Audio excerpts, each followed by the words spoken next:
I'm Rick Crosland. I'm a science teacher, and I'm here today at Stoutfield Elementary doing a pretty cool experiment with some great kids.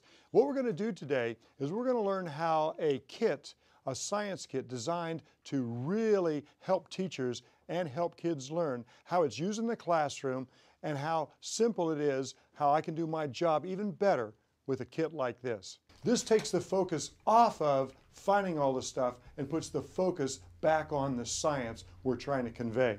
A kit like this allows the students a chance to manipulate materials so they can start up on an inquiry or an investigation where they actually think about what they're doing before they read about it.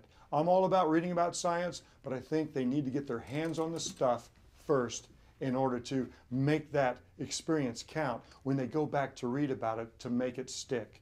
So it's a great combination: science inquiry, materials, thinking, reading, and making it stick. And that's what this program will do. All right, here's your first challenge. We've been learning a little bit about electricity and how it all comes together.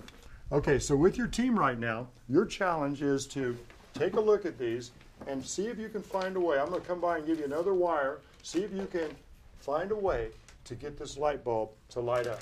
Go ahead and explore. There's a couple more wires for you.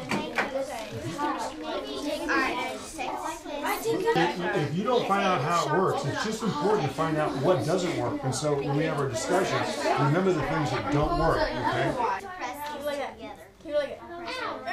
That's successful. Wow, you guys had it, okay?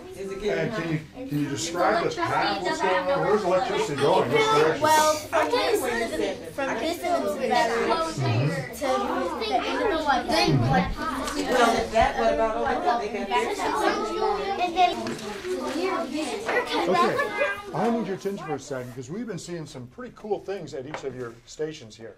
Who can tell me one way, if I start a wire, where this wire should go? Yes, sir. If you can drag the wire all the way up to the top of the battery, and then you touch the bottom of the light bulb, it might even light up. Okay, so this is one path, okay? And what happens when I do that? It'll light up. It lights up. Now, here's my question to you. What does this remind you of? This path of, what is this path?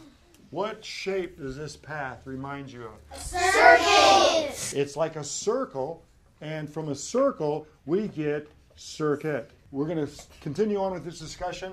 We'll be back in a moment.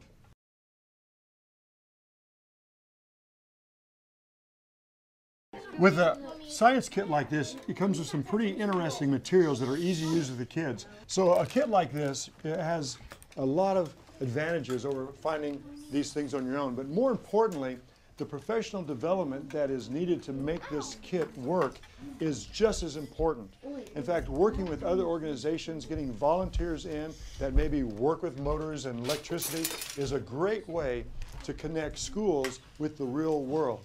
Real professional development is actually a commitment and a relationship for someone or groups or organizations to stay connected to these kids. But the backside of that is that industry gets to see what's going on in the classrooms, and classrooms get an insight into the types of skills, math, science, and technology that is needed in the workplace.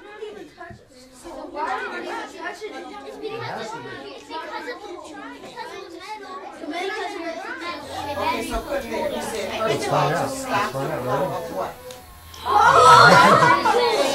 Look what we just found out. We found out a flow. We found out if we connect another wire, it will stop the flow of a battery going to another wire. Wow. I think we're going to give these guys a chance to do some journaling about what they've learned so far. We'll check back with you soon. You can see that these students had a lot to write about from what they've just learned. And in this inquiry-based model, thinking and writing and reading about what you've just done is key to science literacy. In my opinion, after having a hands-on experience and an inquiry-based experience, it drives the kids to want to know more, and that's when they head for the books. I'll tell you, we've had a lot of fun here learning about science and asking questions. And isn't asking questions the essence of what science is all about? I think so. This is how science should be taught. thanks for coming and visiting us here at Stoutfield Elementary. Boys and girls, it's time for us to say goodbye to the Science Summit. And we're going to continue having our science fun here. But remember, you are the ones that are going to help us make this a reality for kids all over Indiana. Keep up the good work.